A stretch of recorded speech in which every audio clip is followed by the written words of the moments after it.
Si je te dis Satoshi Nakamoto, c'est qui? Est-ce que ce nom te dit quelque chose? Satoshi Nakamoto. Si tu demandes qui est le créateur du Bitcoin, qui est le créateur de la crypto-monnaie Bitcoin, ce nom de Satoshi, ça évoque quoi? C'est le nom d'un Asiatique? Oui, ça a consonance asiatique.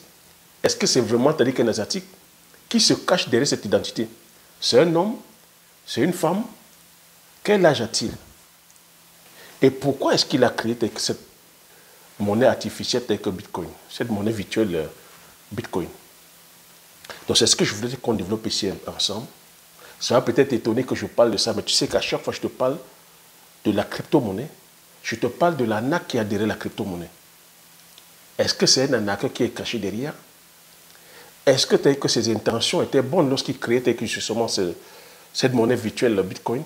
C'est ce que j'aimerais développer ensemble et comprendre pourquoi tout à coup, il y a un engouement, c'est-à-dire que sur la monnaie virtuelle Bitcoin. On sait que les États étaient réticents lorsque la crypto-monnaie Bitcoin a été créée. Pourquoi est-ce qu'aujourd'hui, on parle de plus en plus de monnaie virtuelle? Pourquoi est-ce que les États s'intéressent? Pourquoi est-ce qu'aujourd'hui, les grandes firmes, les GAFAM s'intéressent à la crypto-monnaie? Donc, j'aimerais qu'on essaie un peu d'échanger là-dessus. Donc, bonjour, bienvenue. Pour toi qui me découvres pour la première fois, je m'appelle Cyril Toukou. Sur cette chaîne, je parle d'entrepreneuriat, je parle d'investissement, je parle d'agriculture, je parle d'élevage. Le but de la chaîne est enfin de valoriser et vulgariser nos produits du africains. Si j'ai créé la chaîne, c'est enfin de te partager mes astuces techniques, de partager mon mindset, afin de t'aider dans tes réalisations, soit dans tes futures réalisations. Donc, c'est les thématiques qui te parlent. N'hésite pas à t'abonner en appuyant sur ce petit bouton rouge, en validant la cloche, afin de ne pas manquer plusieurs vidéos que diffuse sur la chaîne afin de t'aider. Je vais t'inviter aussi à regarder sous la barre de description de cette vidéo, de cliquer sur le lien de bienvenue. Je partage avec toi 10 idées de meilleure culture hautement rentables à lancer dès la campagne 2025. Là. Si tu veux t'aller gagner du gros argent ou si tu veux laisser ta famille dans une prospérité à vie. Je vais te demander aussi de mettre le pouce afin que l'algorithme YouTube puisse partager cette vidéo à plus d'entre vous. Donc je voudrais qu'on parle aujourd'hui de la crypto-monnaie, de cette monnaie virtuelle. Donc ici, comme j'ai coutume à te dire, lorsqu'on va aller entreprendre, lorsqu'on va aller investir, on se doit de comprendre comment le monde fonctionne, comprendre comment le monde économique fonctionne, comprendre comment le monde de la finance fonctionne, comprendre, avoir les différents rouages, les contingences internes et externes. Ce n'est pas parce qu'on est dans le domaine agricole qu'on va se cantonner uniquement, c'est-à-dire que dans la production, dans l'agronomie. Non. Tu vois que les produits agricoles aujourd'hui sont des spéculations sur les marchés. Le maïs, le soja, le tournesol, le colza, le blé, tous les produits, c'est-à-dire que tous les matières premières agricoles sont, c'est-à-dire que sur les marchés. Et les marchés, c'est les bourses. Donc tu peux être en train de produire et te dire que tu es très loin, c'est-à-dire que des marchés, ne pas t'intéresser des marchés, mais ce sont eux qui font la pluie et le beau temps. C'est pour ça que j'insiste à chaque fois que la finance a pris le contrôle des choses. Qu'aujourd'hui, c'est le marché qui contrôle tout, qui régule tout. Donc, si tu ne t'intéresses pas à comment fonctionne le marché, comment fonctionne la finance, comment fonctionne l'économie, tu vois que tu seras toujours en train de travailler, à travailler pour les autres. Tu m'entends des fois, tu as toujours dit, on doit arrêter de travailler pour les autres. Donc, je suis déjà en train d'introduire. Donc, Satoshi Nakamoto, c'est donc qui? Personne ne connaît son identité. Je vais lever le voile tout de suite. Personne ne connaît l'identité exacte de Satoshi Nakamoto. Mais ce qui est sûr, c'est quelqu'un aussi, c'est un développeur, c'est un programmeur, mais qui a vu comment le monde change. Qui a vu comment je dirais même c'est un activiste qui vient ici défendre la liberté, que nos libertés en fait, qui voit que nous sommes de plus en plus contrôlés. Nous ne sommes pas libres de nos mouvements. que notre vie privée, c'est-à-dire est contrôlée, fliquée. Que l'argent, c'est-à-dire que voilà, l'argent vers lequel on court tout le temps, on n'a pas le contrôle de notre argent. Et que notre argent aujourd'hui est sous le contrôle, c'est-à-dire voilà, d'une certaine oligarchie. C'est ce que je dis ici d'habitude. Donc Satoshi Nakamoto, lorsqu'il va créer le Bitcoin, en créant son Bitcoin, il apporte une alternative qui va, c'est-à-dire que permettre aux utilisateurs de ce Bitcoin-là de s'affranchir, tu vois, c'est-à-dire que des États et des banques. Donc, tu vois que l'argent ici, c'est quoi? L'argent, l'argent fiduciaire que nous avons, c'est créé tel que par les banques centrales. Donc le billet de banque qu'on utilise communément, c'est créé par la banque centrale. Ce qui apporte la confiance au billet, c'est le pays.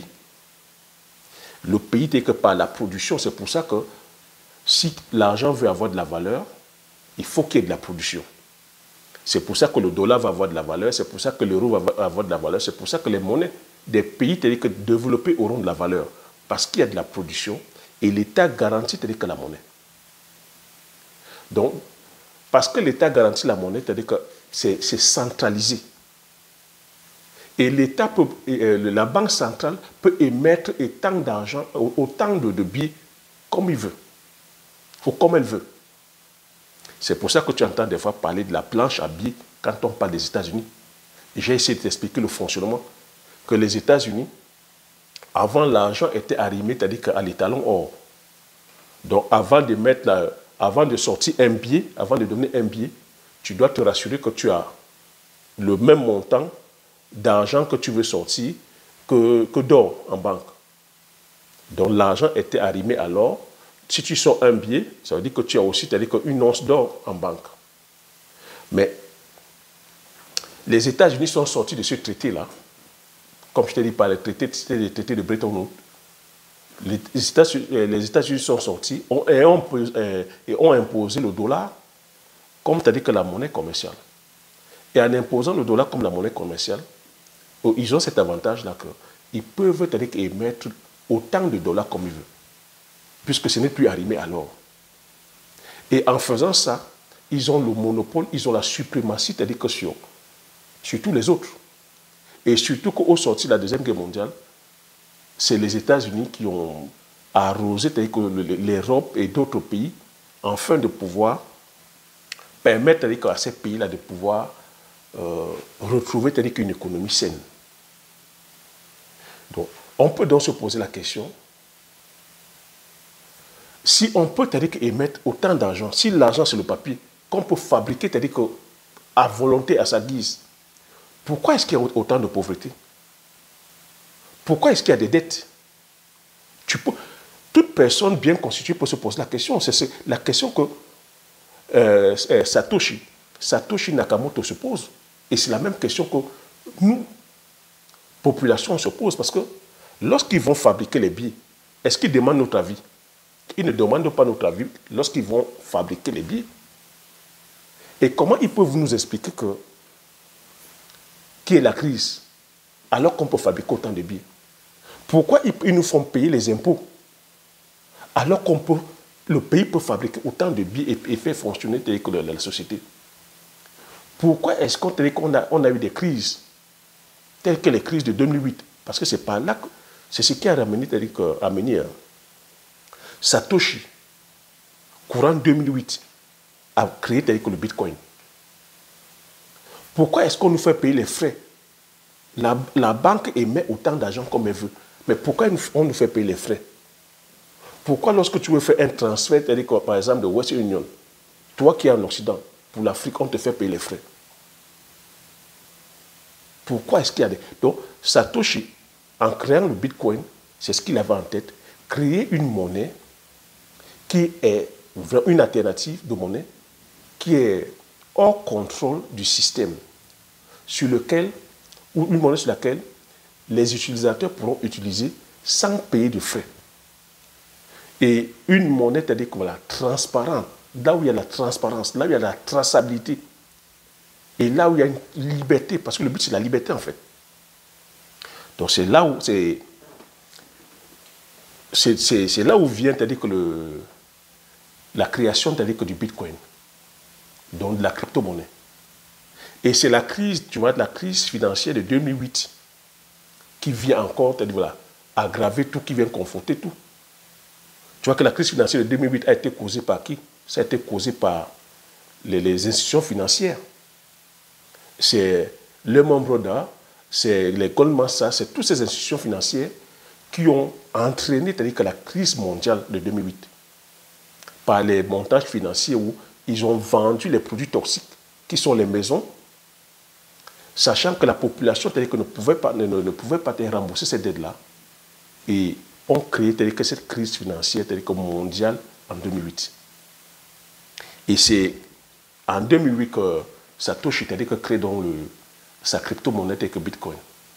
Donc tu vas entendre Bitcoin. Donc je t'ai dit donc que l'argent, qui est la monnaie fiduciaire, sa valeur, c'est-à-dire que se repose sur l'or. Ça, c'était faisable jusqu'en 1944. C'est sorti que sur les talons or, ça se repose maintenant que sur les pays, sur la production. Mais maintenant, quand Satoshi va créer le Bitcoin, tu peux te poser la question, mais le Bitcoin se repose sur quoi? Qu'est-ce qui garantit que la valeur du Bitcoin? Donc Satoshi Nakamoto dit la valeur du Bitcoin se repose que sur les utilisateurs. La valeur du Bitcoin se repose que sur la transparence qu'il y a dans le système. La valeur du Bitcoin se repose sur le fait que c'est décentralisé. Note bien ce mot, décentralisé. Donc ça veut dire tout le monde a le contrôle dessus. Donc tu entendras parler de la blockchain. C'est des phrases que tu dois comprendre, ou c'est des vocabulaires que tu dois entendre. La blockchain, c'est quoi la blockchain? La blockchain, c'est une base de données. Donc c'est une base de données, ou c'est un registre dans lequel, voilà, on fait des transactions de crypto-monnaie. Et cette base de données est décentralisée, donc ça veut dire que tout le monde a accès dedans. Donc tous les développeurs, tous les mineurs, et les développeurs, les mineurs, les utilisateurs ont accès. Contrairement qu'à la banque centrale, où la banque centrale émet de l'argent, à la banque centrale c'est centralisé, la population n'a pas le droit n'a pas son mot. Lorsqu'on va émettre de l'argent, on ne demande pas l'avis de la population. Et derrière ça, on a pas mal de frais à payer. Alors qu'avec la crypto-monnaie, Bitcoin, il n'y a pas de frais à payer. On peut faire des transactions facilement. C'est ça la logique de Satoshi derrière tout ça.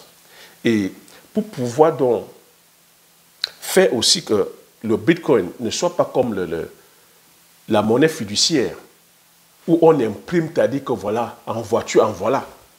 Tu as vu que lors de la crise de subprime, l'État américain, pour pouvoir sauver l'économie américaine, a dû imprimer plus de 3 000 milliards de dollars pour sauver, c'est-à-dire que voilà, les assurances, pour sauver les banques, pour sauver c'est-à-dire que l'économie américaine et même l'économie mondiale.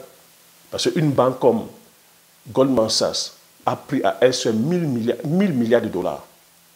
Il y a plein de compagnies d'assurance comme ça qu'on a eu à sauver. Il n'y a que les membres qui a dû faire faillite. Donc, tu vois, ils ont dû imprimer 1 000 milliards de dollars. N'oublie pas aussi que je t'ai parlé de la crise, c'est-à-dire que la crise de 1929, qui avait aussi fait pareil. Il a fallu que la Banque centrale imprime énormément de liasses et billets. Donc, pour contourner tout ça, Satoshi a dû donc plutôt sortir un nombre limité de Bitcoin. Donc, à date aujourd'hui, il a mis en circulation 21 millions de Bitcoin. 21 millions, dans les 21 millions de Bitcoin, lui-même, il a 1 million de Bitcoin. Et tu vois, lorsqu'il sortait le Bitcoin n'avait pas une valeur. Le but du Bitcoin, c'était que de la liberté, permettre aux gens de faire des échanges, de faire des achats sans payer des frais. en 2008, lorsqu'il sort le Bitcoin, lui-même, à sa possession, il a 1 million. Il a rendu ça aussi, il s'est dit que le Bitcoin, c'est-à-dire que c'est l'or. Et comme l'or c'est limité. Et il a fait ça limité pour que au cas où il y a plusieurs personnes qui soient intéressées, que chacun ait une petite quantité, c'est-à-dire que limitée de Bitcoin. Pour qu'il n'y ait pas cette gabégie, là, comme on voit aujourd'hui à la finance, une poignée, c'est-à-dire que de milliardaires qui détiennent 95% de la finance mondiale. C'est pour ça qu'il a fait ça de façon limitée. Et que c'est un système qui est sécurisé dans la mesure où c'est un système qui repose sur plusieurs logiciels disséminés partout dans le monde. Donc, c'est des millions d'ordinateurs. Donc, pour pouvoir, c'est-à-dire, voilà, pirater avec le Bitcoin, il va falloir être costaud parce que c'est plusieurs logiciels, c'est-à-dire, voilà, disséminés partout. Donc, et Satoshi Nakamoto nous fait comprendre là-dedans que son système, tel qu'il a conçu, ce n'était pas du tout pour faire les millionnaires, c'est-à-dire qu'en Bitcoin. Donc, quand Satoshi Nakamoto crée le Bitcoin, après, c'est-à-dire que la crise financière de 2008, le Bitcoin commence à décoller timidement. Les utilisateurs commencent à s'intéresser. Mais on se rend plutôt compte que les personnes qui sont intéressées, qui utilisent beaucoup plus le Bitcoin, beaucoup utilisent le Bitcoin. Certains utilisent le Bitcoin pour s'acheter les pizzas. Ça circule entre utilisateurs pour s'acheter certains objets. Mais d'autres ont commencé à utiliser le Bitcoin de façon, c'est-à-dire que voilà, malveillante, pour acheter, c'est-à-dire que tu vois les substances illicites telles que le cannabis, telles que la drogue. Certains ont utilisé le Bitcoin pour acheter les armes. Donc, à un moment, c'est-à-dire que l'État a dû réguler, surtout la CIA. On a commencé à investiguer derrière les utilisateurs de Bitcoin ou derrière le fondateur. Parce qu'on cherchait qui est derrière la création de ce Bitcoin-là. Donc tu as vu, les gouvernements ont commencé à incriminer que tu vois la crypto-monnaie, en disant que c'est une monnaie qui vient favoriser, tu vois, le crime organisé, qui vient favoriser le blanchiment. Non, Satoshi, lui, il dit, il n'a pas créé cette monnaie-là pour ça. Il n'a pas créé la crypto pour favoriser le blanchiment ou pour favoriser le crime organisé. Non, tout au contraire, c'est une monnaie qui est traçable, c'est une monnaie même. Quand je parle de monnaie, c'est que cette monnaie électronique, une monnaie électronique qui permettra même de coopérer avec les gouvernements parce que c'est tracé, c'est décentralisé. On peut savoir en temps et en heure qui a utilisé la monnaie. C'est tracé. Donc les gouvernements ont commencé à contre-attaquer, les États ont commencé à diaboliser la crypto-monnaie. Mais le temps passant, la crypto a commencé à avoir des adeptes, des utilisateurs. Et comme dans toute chose qui est rare, comme dans toute chose qui est, je vais dire, hors de portée, les personnes ont commencé à spéculer sur le Bitcoin. Donc le Bitcoin a commencé à être un objet de spéculation. Ce que Satoshi, dans sa création, c'est-à-dire qu'on n'avait pas programmé ça. Donc tout de suite, les gens ont commencé à spéculer sur le Bitcoin. Le Bitcoin a commencé à monter.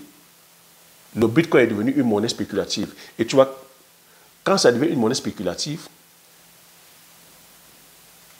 ça devient hors de portée, hors de contrôle.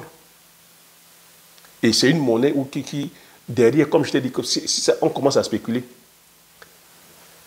qu'est-ce qui garantit le Bitcoin? C'est pour ça que le Bitcoin ou la crypto-monnaie, un coup, tu as dit que ça peut valoir, tu as dit qu'une pizza, et deux coups, ça peut valoir, tu as dit qu'une Ferrari. Parce qu'elle est spéculative. Et elle ne se repose sur rien. J'ai dit, elle se repose sur la confiance des utilisateurs. La garantie, c'est la confiance des utilisateurs. Donc, si on te dit un Bitcoin, aujourd'hui, c'est le prix d'une pizza, et demain, tu dis que le Bitcoin, c'est le prix d'une Ferrari, ça se repose sur quoi? Donc voilà comment que le Bitcoin a commencé à flamber. Et ça a entraîné que la puce à l'oreille des autres développeurs. C'est pour ça que tu vois aujourd'hui, il y a une multitude de crypto-monnaies. Et cette multitude de crypto-monnaies, lorsqu'ils viennent créer dans leur monnaie virtuelle, ben, ils n'ont pas la même sécurité que le Bitcoin. Parce que lorsqu'ils viennent créer la crypto-monnaie et qu'ils se retrouvent dans les marchés, et que le marché commence à devenir spéculatif, tu vois que là-dedans, il n'y a pas de sécurité en fait. Parce que le Bitcoin, avec sa blockchain, ce qui garantit avec la sécurité du Bitcoin, c'est que la monnaie est limitée. Il y a 21 millions. Et que là-dedans, il y a une sécurité que pour pouvoir, frauder, il va falloir, pour pouvoir frauder, il va falloir déjouer la confiance de tous les mineurs. Et tu as comme ça des milliers, voire des millions d'ordinateurs qui communiquent entre elles. Or que lorsqu'on va créer des monnaies, les monnaies aujourd'hui virtuelles, n'importe qui peut se lever aujourd'hui créer sa monnaie. Et c'est pour ça que tu as une multitude de crypto-monnaies.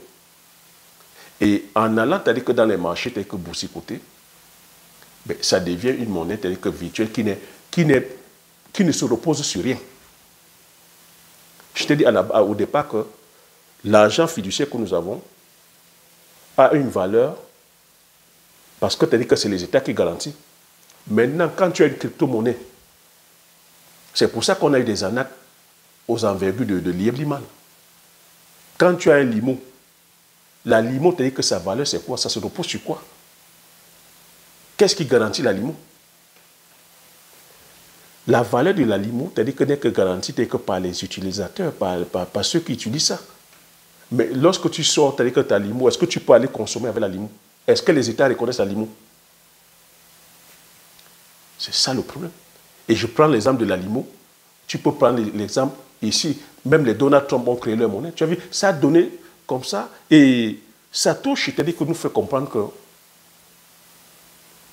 plus lui, il note ça très bien, qu'il n'a pas créé le Bitcoin pour faire, c'est-à-dire que des personnes, des millionnaires en Bitcoin. Non. Moi, c'est ça qui m'intéresse. Il n'a pas créé le Bitcoin pour faire des personnes, des millionnaires en Bitcoin.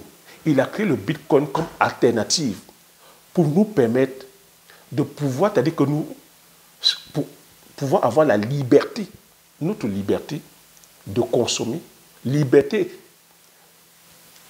ne pas dépendre des banques et ne pas dépendre des États. C'est pour ça qu'il a créé cette monnaie. Mais il n'a pas créé cette monnaie pour faire des millionnaires ou des milliardaires.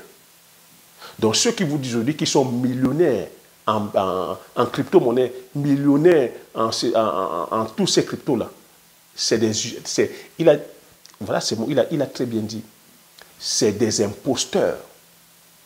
C'est les imposteurs. Et aujourd'hui, chacun se dit expert en crypto. Je suis expert en ceci, expert en cela. Je suis millionnaire. Il a dit tous sont des imposteurs. Et plusieurs aujourd'hui, que sont sur Internet là, sont venus que se réclamer que non, que c'est eux, que Satoshi. Personne ne connaît l'identité de Satoshi. Jusqu'à nos jours, depuis la création de Bitcoin, son chiffre de 1 million, c'est-à-dire que de 1 million de Bitcoin, c'est encore là. Et il dit que ces 1 million de Bitcoin sont là que pour pouvoir authentifier que son identité. Qu'aujourd'hui, s'il touche son Bitcoin, s'il commence à utiliser le Bitcoin, il peut dire que faire flamber que le cours. Et depuis que le Bitcoin est en train de monter, il fait partie de la 44e fortune que du monde. Donc tous ceux qui spéculent derrière, qu'ils sortaient, je suis que Satoshi, je suis machin, c'est des gros menteurs. Et qu'aujourd'hui la crypto-monnaie, ce qu'il pensait pour la crypto-monnaie, pour la monnaie virtuelle, est en train de prendre plutôt une autre tournure. Tu vois que maintenant, même les États s'intéressent à la monnaie virtuelle, à la monnaie électronique. Même les GAFAM Tu vois, les GAFAM ici, c'est quoi? C'est Google, c'est les Apple, c'est les Amazon, c'est Facebook. Tous aujourd'hui sont en train de s'intéresser aussi à la crypto-monnaie. Alors que le but de la crypto-monnaie, c'était que pour pouvoir préserver nos libertés. Et note ce mot, la blockchain. Tu peux te demander, mais comment ça se fait que tout d'un coup, la crypto-monnaie est en train, la crypto-monnaie est à la mode, alors que les États combattaient la crypto-monnaie. Quelqu'un comme Donald Trump, quand c'était, vous pouvez dire que non, la crypto-monnaie, c'est pour les criminels, que la crypto-monnaie encourage, c'est-à-dire que le crime organisé, que ça encourage, c'est-à-dire que voilà, le terreau. Et aujourd'hui, c'est Donald Trump qui est en tête d'affiche, qui plébiscite avec la crypto-monnaie. Et c'est Donald Trump même aussi, lorsqu'il vient au pouvoir, il annonce qu'il crée sa monnaie. N'oublie pas, Satoshi a dit, tous sont des imposteurs. Tous sont des personnes qui sont avides d'argent. Tout ce qu'ils veulent, c'est venir gagner les millions et les milliards au détriment encore de la population. Donc, voilà comment, aujourd'hui, tu entends le mot blockchain. Les médias ont commencé à relier le mot blockchain. La blockchain, la blockchain, la blockchain.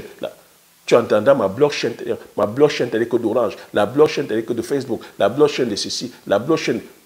Toutes ces grosses multinationales, toutes ces institutions de la finance ont commencé à parler de la blockchain. Je t'ai dit, la blockchain, c'est tout simplement un registre. La blockchain, c'est une base de données où les utilisateurs, c'est-à-dire que voilà, de la crypto-monnaie font des transactions. Mais tout d'un coup, la blockchain est devenue un truc waouh. La blockchain est devenue, je vais dire peut-être une découverte scientifique. Non. Tu vois, on joue toujours que sur les mots. Et tu sais que comme tout a été créé aux États-Unis, c'est les anglo-saxons, on va te donner comme ça des abréviations telles qu'en anglais, des noms en anglais qui vont faire, tu vas penser que c'est des choses extraterrestres. Voilà comment tu as dit que beaucoup d'entreprises, et là d'entreprises malveillantes, des mafieux, sont entrés dans la crypto-monnaie. Et tu as bien suivi que beaucoup de chefs, beaucoup de créateurs, c'est-à-dire que de crypto-monnaies, ont arnaqué énormément de personnes. On a eu des monnaies qui ont été créées où les dirigeants sont partis avec 40 milliards de dollars. Pas un, pas deux, plusieurs. Il y a des crypto-monnaies telles que fictives, où on crée une monnaie, on vient vous demander de venir spéculer dessus, et après ils partent avec tout. Donc c'est comme ça que, tu vois, Facebook aussi, Facebook est en train de s'intéresser aussi à sa blockchain. Facebook a créé sa blockchain. Donc tu vois une entité maintenant comme Facebook, qui vient créer la blockchain, telle que sa monnaie électronique. Elle est où la liberté? Elle est où notre liberté? Lorsque tu as le téléphone, que tu as ton Facebook, est-ce que tu sais les quantités de données que nous donnons à Facebook? Tu te dis que non, je vais m'inscrire à Facebook, c'est gratuit. Mais sur Facebook, tu donnes toute ta vie. Tu donnes toute ta vie, on donne toute sa vie à Facebook. Facebook nous tient déjà, on n'est pas libre. Si Facebook aussi vient maintenant créer une monnaie telle que virtuelle, Facebook connaît tes habitudes. Facebook sait ce que tu aimes manger. Facebook sait ce que tu aimes, voilà, tes loisirs. Facebook connaît ta vie privée. Tu as les photos de tes enfants, tout. Facebook connaît que tes penchants, tu as dit que je ne sais pas, tes penchants pervers ou même sur le plan sexuel. Facebook connaît tout. Tu vois que Facebook, au travers, c'est-à-dire que de cette plateforme, manipule. Il manipule nos conversations, il manipule nos désirs. Il suffit que tu prononces quelque chose, tu dis je vais manger tant. Tu vois tout de suite la publicité qui apparaît. Il suffit de dire que je voudrais acheter telle marque. Tu vois tout de suite la publicité apparaît. Facebook, c'est-à-dire que toutes ces plateformes-là, que ce soit Google, ils vendent nos données. Donc ils s'enrichissent en vendant nos données. Tu penses que Facebook gagne son argent comment? Facebook, si Mark Zuckerberg est parmi les personnes les plus riches au monde, c'est parce qu'il va nous donner. Donc maintenant, il s'intéresse aussi maintenant à la monnaie, c'est-à-dire que virtuelle. On va où? Où sont nos libertés? Ce n'est pas ce que Satoshi, c'est-à-dire voilà, a pensé au départ. Satoshi a pensé au départ, justement, nous donner la liberté. Quand tu vois aujourd'hui, les gouvernements aussi, les États sont en train de s'intéresser à faire aussi leur monnaie virtuelle. L'Europe est en train de vouloir sortir avec sa monnaie électronique. Tu penses c'est pourquoi? C'est pour venir encore continuer à avoir ces suprématies. Mais lorsque les gouvernements vont sortir leur monnaie électronique, ça ne sera pas décentralisé, ça sera centralisé. On sera encore contrôlé, on sera plus que fliqué, on n'aura peut-être que notre vie telle que privée. Or que Satoshi, ce qui venait d'être créé, il créait le Bitcoin ou la monnaie électronique pour nous donner la liberté, pour qu'on soit libre de faire des transactions sans l'intervention telle que des banques ou sans l'intervention des États. Et tout ça, ça va bénéficier encore à qui? Ça va bénéficier encore aux multinationales, aux multimilliardaires. C'est pour ça que j'ai continué à te dire ici que nous n'avons le contrôle sur rien. Qu'aujourd'hui, ceux qui dirigent, c'est la finance. Tu vois qu'il n'y a pas de nouveau sur le soleil. Si Satoshi a voulu faire ce système-là, c'est parce qu'il a voulu justement qu'on se libère du système. Et tu vois qu'à chaque fois, le système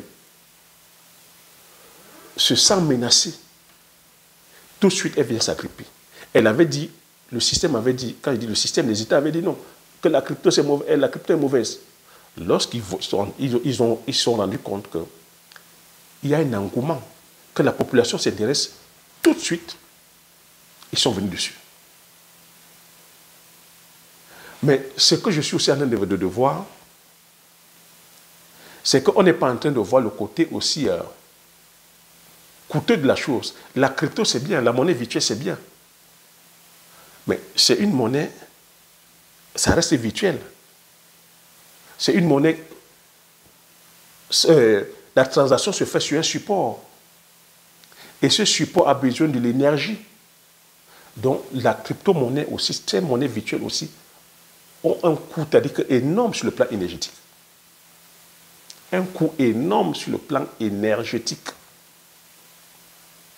C'est pour ça que tu vois, en ce moment, c'est-à-dire que voilà, les États qui sont en train il y a beaucoup de questionnements sur le plan énergétique. À moi, la question de nous demander que si on va maintenant calquer la monnaie telle que sur le plan, si on va maintenant s'intéresser aussi à la monnaie virtuelle, est-ce que nos États en Afrique sont préparés? Est-ce que nous, en Afrique, on peut déjà le faire? Donc tu vois que nous, en Afrique, on nous parle de crypto-monnaies, alors que nous n'avons pas telle que la couverture énergétique. Nous ne sommes pas couverts sur le plan d'Internet. Combien de personnes ont Internet? Et paradoxalement, beaucoup vont spéculer en bourse, beaucoup vont spéculer sur la crypto-monnaie, alors que nous n'avons même pas du tout la capacité de pouvoir héberger. Déjà, la monnaie fiduciaire, nous ne sommes pas autonomes sur notre monnaie fiduciaire. Comment est-ce qu'on peut faire?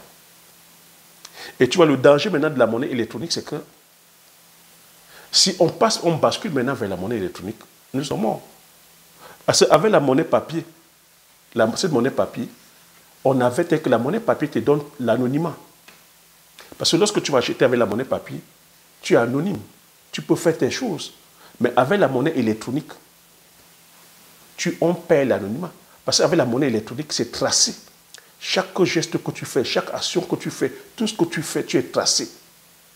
Donc si on veut que si on est dans des États, je veux dire des États autoritaires ou totalitaires même, où la population n'a pas son mot à dire, ça veut dire que quand tu es sur la monnaie électronique, on peut même rationner combien tu dois dépenser.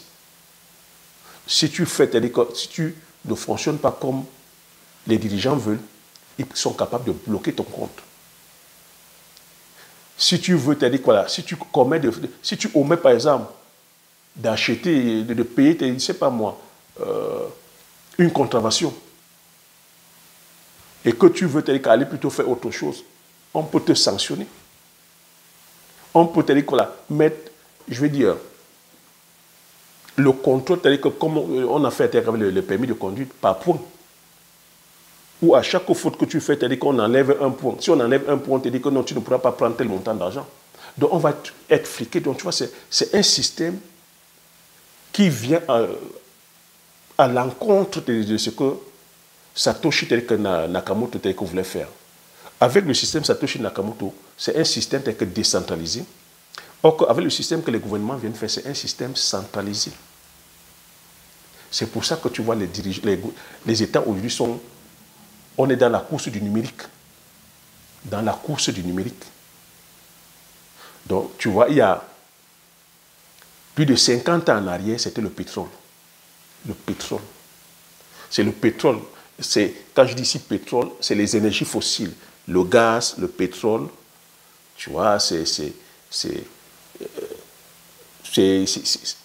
ça qui contrôle le monde. C'est ça qui a contrôlé le monde. C'est ça qui fait, je veux dire, aujourd'hui les tensions géopolitiques, géoéconomiques, c'est le pétrole. Après le pétrole, tu as la technologie. La technologie ici par les GAFAM. C'est Google, Apple, Microsoft, c'est SpaceX là, tel que de Elon Musk, c'est les Tesla. Ce sont eux qui contrôlent le monde aujourd'hui. Tu as aussi après tel que l'industrie de la finance. Maintenant, tel que la nouvelle industrie qui est là aujourd'hui, c'est le numérique. Et quand tu regardes le numérique encore, c'est les mêmes personnes, c'est les mêmes GAFAM. C'est les mêmes GAFAM qui contrôlent. Et dans les prochaines 50 années, c'est le numérique qui est là aujourd'hui, qui s'en la vaut.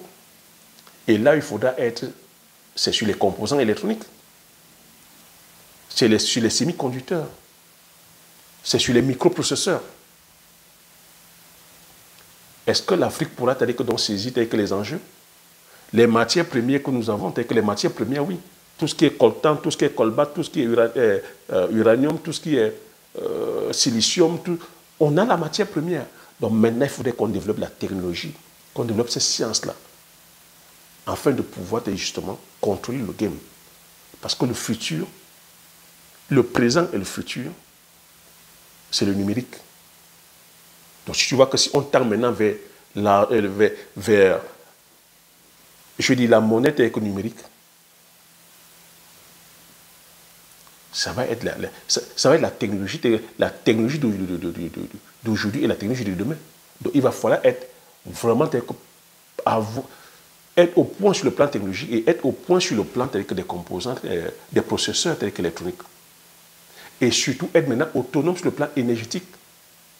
Est-ce qu'on va continuer à utiliser les énergies fossiles alors qu'on sait comment, c'est-à-dire que c'est en train de détruire la planète, réchauffement climatique, vent violent, départ de feu, les ouragans, ça baisse, c'est en train de baisser avec notre productivité sur le plan alimentaire.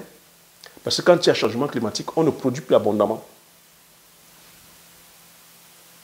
Ou est-ce qu'on va commencer à penser à d'autres énergies aujourd'hui renouvelables? C'est les champs de possibles. On parle de plus en plus d'hydrogène. On parle de plus en plus de quoi?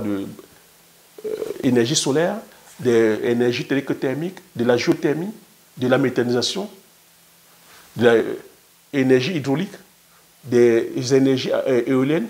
Tu vois, c'est les champs de possibles. Mais c'est de penser. Donc tu vois que Satoshi Nakamoto ne vient qu'ici était aussi, mais pensez quand je viens vous dire ici que le monde, tel que vous voyez, nous sommes sous le contrôle d'un système. Quand on parle d'agriculture, je vous dis que c'est l'industrie de la mécanisation, l'industrie de la finance, l'industrie de la chimie, l'industrie de la des compagnies sémencières. Ce sont eux qui contrôlent le game. Et que nous, aujourd'hui, si on va aller entreprendre, si on va aller, on veut aller relever notre souveraineté sur le plan alimentaire, on se doit aussi de travailler sur les richesses qui sont les nôtres. On se doit de se détacher de plus en plus du pétrole.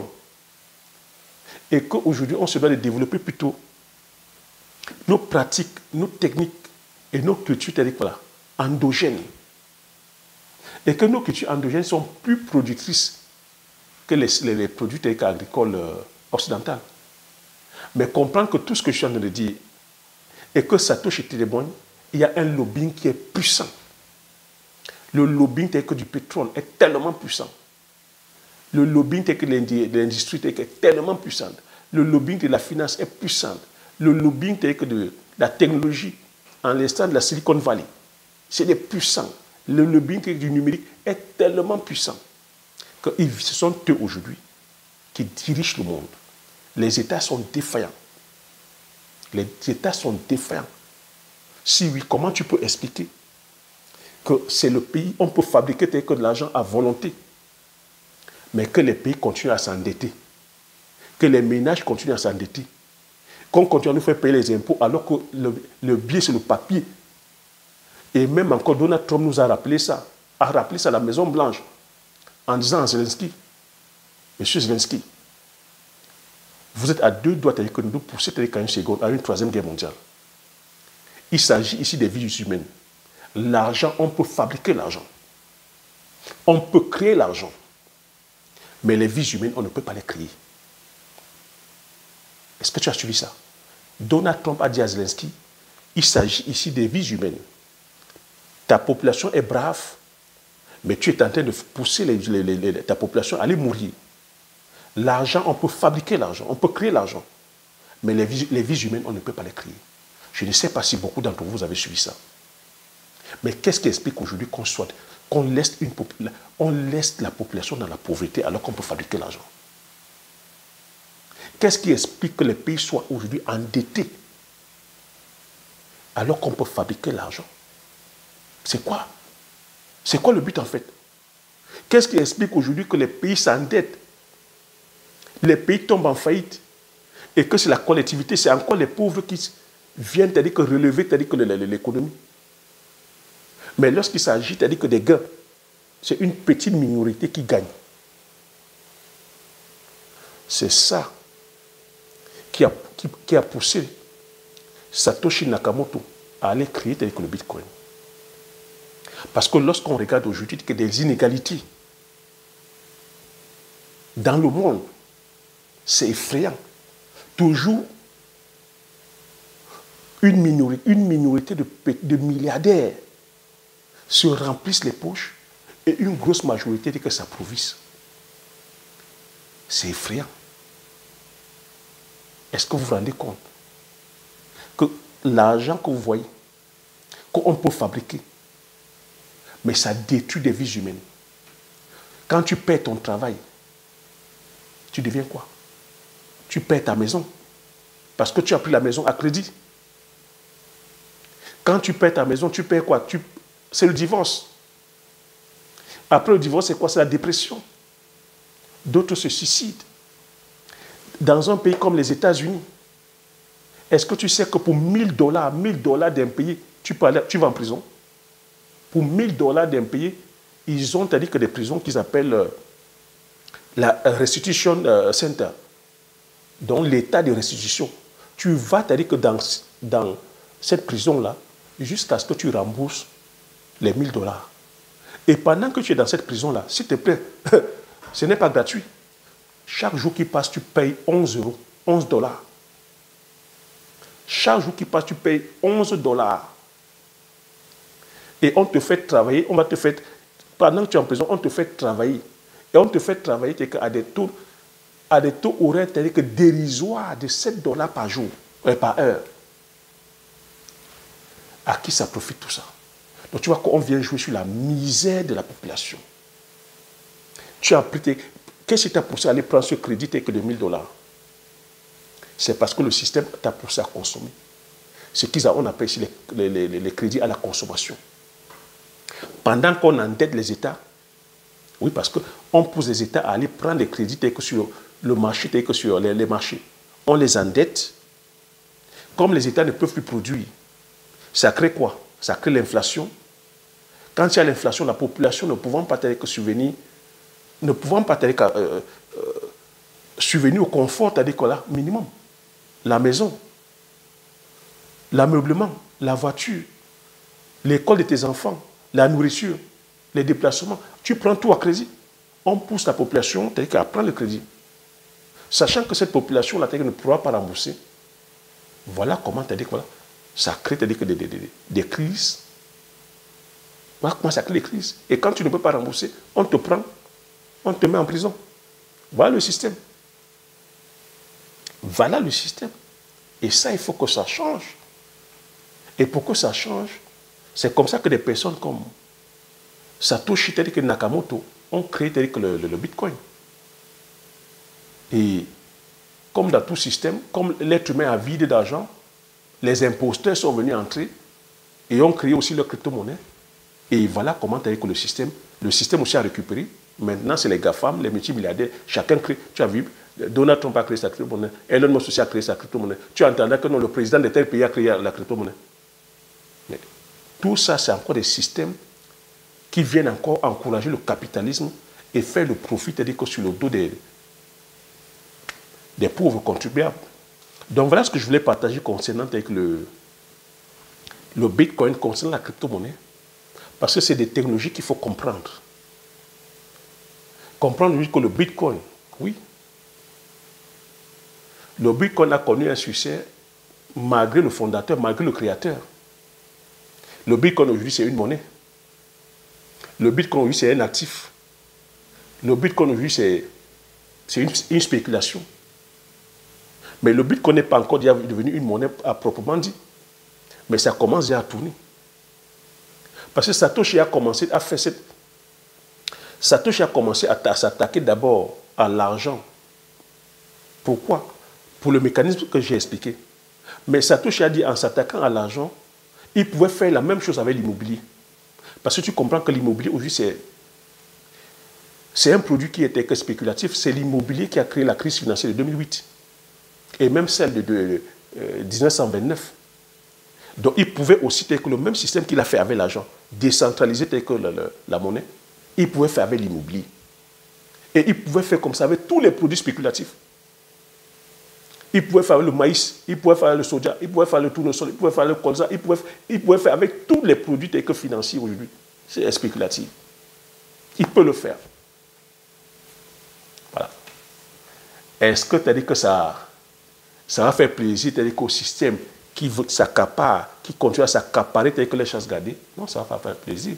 Et aujourd'hui, il est en retrait. C'est pour ça qu'il est en retrait. Et c'est parce qu'il est en retrait que le Bitcoin même prend de la valeur. C'est parce qu'il est en retrait que le Bitcoin, c'est un mythe aujourd'hui. C'est parce qu'il est en retrait que le Satoshi, c'est-à-dire que c'est un demi-dieu.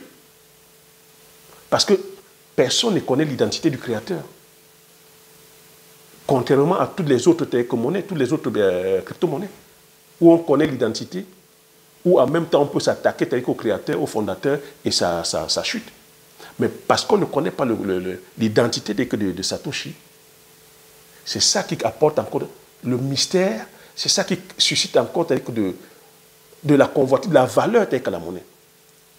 Et c'est ça qui permet à tous ces mineurs, tous ces développeurs, à continuer à être indépendants, à continuer à travailler entre eux, parce que comme ils ne savent pas qui est vraiment le fondateur, parce que quand on sait qui est le fondateur, on va toujours aller demander voilà, les éléments de réponse au fondateur. Mais comme on ne sait pas qui est le fondateur, ça permet aux développeurs, aux mineurs, aux utilisateurs de continuer à être indépendants et de continuer à travailler main dans la main.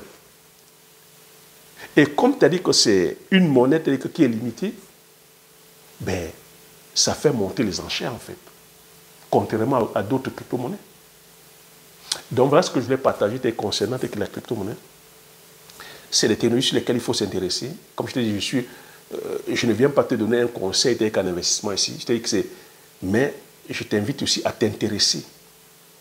Parce que je constate que plusieurs s'arnaquent.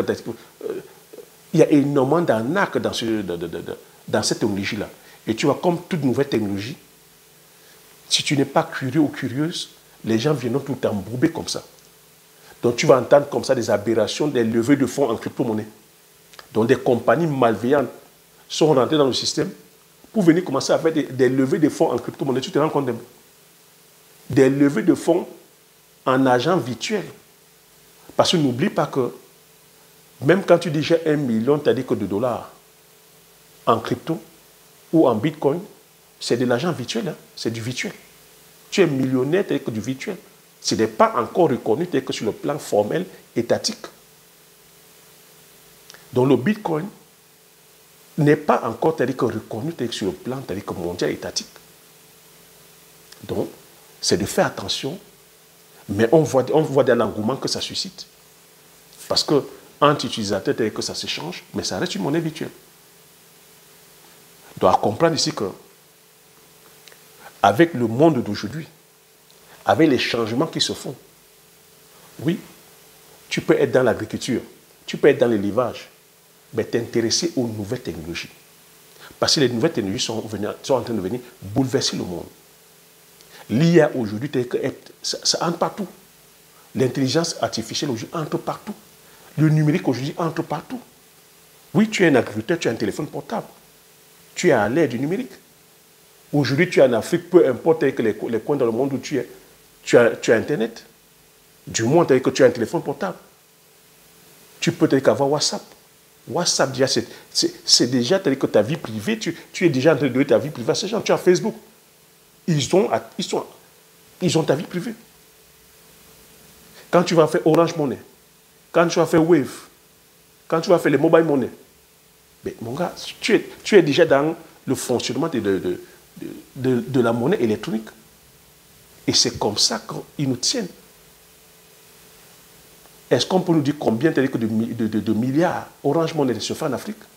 Combien de milliards que ces banques électroniques se font? C'est ce que Satoshi Nakamoto voulait nous éviter. Mais je pense que c'est déjà trop tard. Les mêmes sont en train de reprendre la main. Et plus que jamais, on reste, nos libertés, nos droits et nos libertés sont bafoués. Voilà le partage que je voulais donner. J'espère que tu as aimé. Donc pour toi qui es intéressé par la crypto, pour tous ceux qui sont des développeurs, pour tous ceux qui sont dans la crypto, laissez vos commentaires, partagez dans les commentaires afin de pouvoir enrichir la communauté. Est-ce que vous connaissez qui est Satoshi Nakamoto? Est-ce que vous connaissez son identité? Est-ce qu'il est vraiment d'origine asiatique? Est-ce que c'est un nom d'emprunt? C'est un homme? C'est une femme? Quel âge a-t-il? Mais moi, tu as dit que